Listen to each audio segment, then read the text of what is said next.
Lodhra regional police officer Multan division Saeed Khurram Ali का दौरा, district courts और बख्शी खाने के सिक्योरिटी इंतजाम का जायजा लिया।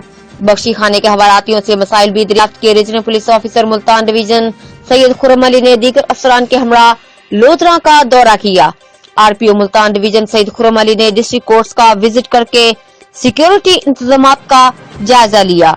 आरपीओ मुल्तान डिवीजन सईद खुर्रम अली ने बख्शी खाना में हवालातियों की सहूलियात का भी जायजा लिया और हवालातियों से मसाइल दरियाफ्त की। आरपीओ मुल्तान डिवीजन सईद खुर्रम अली ने सीसीटीवी कैमरों की कारकर्दगी का भी जायजा लिया। District police officer Lodhran Syed Iqrar Hussain ने सिक्योरिटी इंतजाम के हवाले से आरपीओ सैयद खुर्रम अली को ब्रीफिंग दी। Regional police officer Multan division Syed Khurram Ali ने पुलिस अफसरान को हिदायत करते हुए कहा कि डिस्ट्रिक्ट कोर्ट्स और तहसीलों में कोर्ट्स के सिक्योरिटी इंतजाम के लिए सख्ती से अमल किया जाए। कोरोना वायरस के फैलाव से बचाव के लिए हुकूमत की जानिब से जारी करदा एसओपीज पर भी सख्ती से अमल किया जाए। रिपोर्ट मलिक उमर फारूक, नुमाइंदा जियो एक्सप्रेस न्यूज, गेलेवाल।